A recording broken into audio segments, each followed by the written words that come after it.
been planning to talk about reframing your identity in career transition, but I realized that I was rushing the ending. In the last video, I talked about the importance of spending time in what's ending before you step into your career move.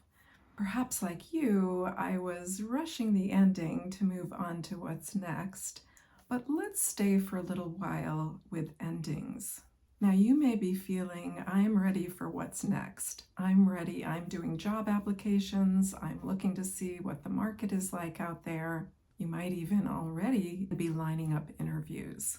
It's understandable, this sense of urgency and perhaps being anxious about getting on to what's next for a whole number of reasons. But it's not the best frame of mind for making the next right career move. And maybe you're willing to pause and get organized and make plans and get your bearings, and that's understandable too. It restores a sense of order and control. But without a good departure, you're not really ready for the road ahead. So let's stay for a little while with what's ending, despite that feeling of wanting to be in motion. Let's stay with what's ending and tend that first as well as you can. I'm going to go through 3 pragmatic aspects of what's ending, and then 3 internal experiences along with some actions you can take to create a good ending. The first of the 3 pragmatic aspects is that endings can be precise, they can be abrupt, or they can be gradual.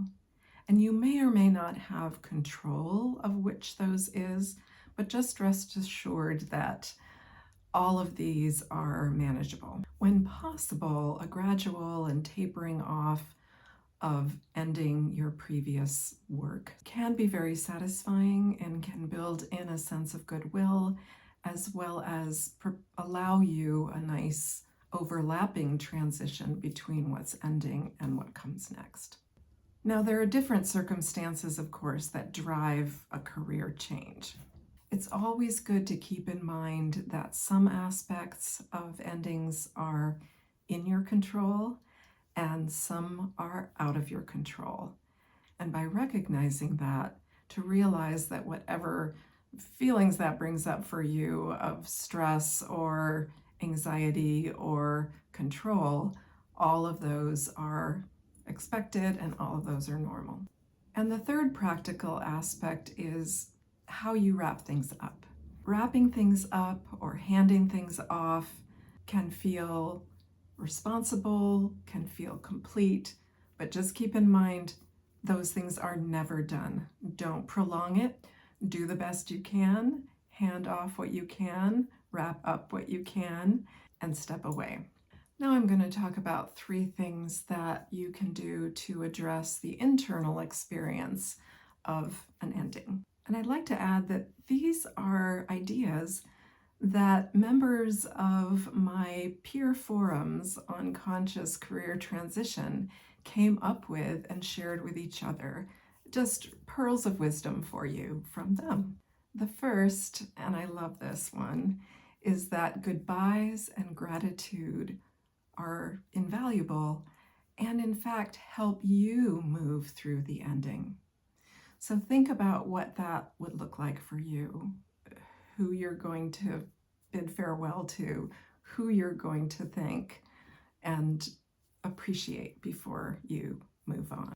The second thing you can do to attend to the internal experience of endings is to write down what's ending. I walk you through an exercise on this in my previous video on endings. In short, you're going to identify what's ending, what you're leaving behind, and even what will be difficult to let go of. Some examples of this that are positive are friendships and colleagues that you've been close to in your previous work.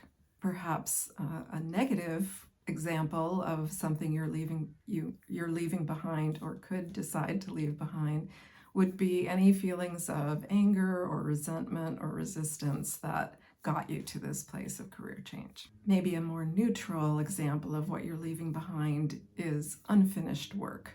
And the third piece of advice from your fellow career changers is to articulate why the change is necessary. And I think this applies whether or not it's a change you're choosing to make or it's a change that was imposed on you. And folks in the forum came up with a number of ways that each of them wanted to articulate that, but then keep it with them, keep it close at hand as a reminder when you're in the throes of the career transition and all of the work ahead, that you can keep with you as a reminder of why you're making this change. And some of their ideas included simply making a list, pinning it to the wall, writing a poem, perhaps creating a mantra for yourself, or maybe there's a photograph or an artifact that represents for you the reason for the change.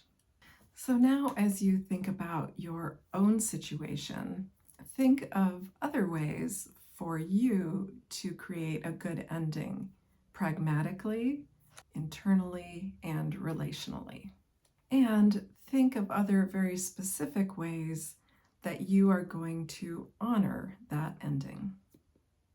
In our peer forums on conscious career transition, we always start with the ending. So take some time with that, or come and join us and see how you can do that in the support and in the company of others going through similar change. Once you feel you've addressed endings well, now it's time to enter what William Bridges calls the neutral zone, what I like to call the in-between, and what one of our members called the new trail zone, which I think is particularly fun. We spend a lot of time there, and it's very natural at first to feel a sense of disorientation and anxiousness, even confusion. These are all normal, and in fact, they're necessary to inhabit them before moving on, to get yourself into a more settled, relaxed, comfortable, and spacious frame of mind. So subscribe to see my next video and hang out with me in that neutral zone, in that in-between space, which is just the second phase of conscious career transition. See you next time.